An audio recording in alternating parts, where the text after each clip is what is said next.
માથીના શુભ સંદેશમાંથી પાઠ 12મો અધ્યાય કડી 1-21। એ અરસામાં વિશ્રામવારને દિવસે ઈસુ અનાજના ખેતરમાં થઈને જતા હતા। એમના શિષ્યો ભૂખ્યા હતા, એટલે તેમણે અનાજના ડૂંડા તોડીને ખાવા માંડ્યા।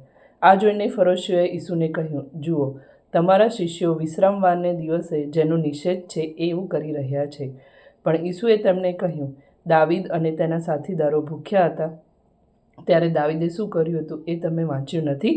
ઈશ્વરના થાનકમાં જઈને ત્યાં ધરાવેલા રોટલા તે ખાઈ ગયો હતો, જે ખાવાનું તેને કે તેના સાથીદારોને કે પુરોહિતો સિવાય બીજા કોઈને પણ અધિકાર નહોતો। અથવા તમે શાસ્ત્રમાં વાંચ્યું નથી કે વિશ્રામવારને દિવસે મંદિરમાંના પુરોહિતો વિશ્રામવારનો ભંગ કરે છે, છતાં તેમને દોષ લાગતો નથી? પણ હું તમને કહું છું કે અહીં જે મોજૂદ છે તે દેવ મંદિર કરતાં પણ મહાન છે। હું દયા ઈચ્છું છું, નહીં કે બલિઓ।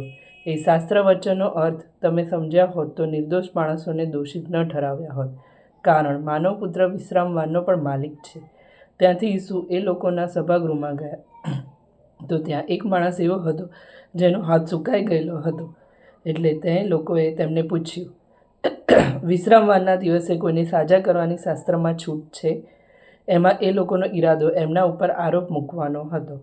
પણ તેમણે જવાબ આપ્યો, ધારો કે તમારામાંથી કોઈ એક પાસે એક જ ઘેટું છે અને તે ઘેટું વિશ્રામવારને દિવસે ખાડામાં પડી ગયું, તો શું એ માણસ તેને પકડીને બહાર નહીં કાઢે? તો માણસ તો ઘેટા કરતાં કેટલી બધી કિંમતી છે, એટલે વિશ્રામવારે ભલું કરવાની છૂટ છે। ત્યાર પછી તેમણે પેલા માણસને કહ્યું, તારો હાથ લાંબો કર। તેણે તે લાંબો કર્યો, બીજા હાથ જેવો તે સાજો નરવો થઈ ગયો હતો। પણ ફરોશીઓએ બહાર જઈને ઈસુનું કાસળ કાઢવાનું કાવતરું કર્યું। અપાર કરુણા। ઈસુને એની ખબર પડી ગઈ એટલે તેઓ ત્યાંથી ચાલ્યા ગયા। પુષ્કળ લોકો તેમની પાછળ ગયા અને તેમણે બધાને સાજા કર્યા। પણ તેમને સખત ચેતવણી આપી કે મને જાહેર ન કરશો, જેથી પૈગંબર યશાયાની વાણી સાચી પડે, જુઓ, મારા વરેલા સેવકને, મારા પ્રિયતમને, જેના પર હું પ્રસન્ન છું, મારો આત્મા હું તેના ઉપર ઉતારીશ, અને એ દેશ વિદેશની પ્રજાઓમાં ધર્મની ઘોષણા કરશે। તે નહીં વાદ વિવાદમાં ઉતરે કે નહીં બુમરાણ મચાવે, નહીં કોઈ એનો સાત શેરીઓમાં સાંભળવા પામે।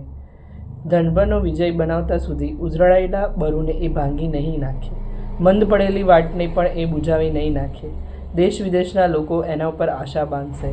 આ પ્રભુની વાણી છે, તે આપણો આધાર છે।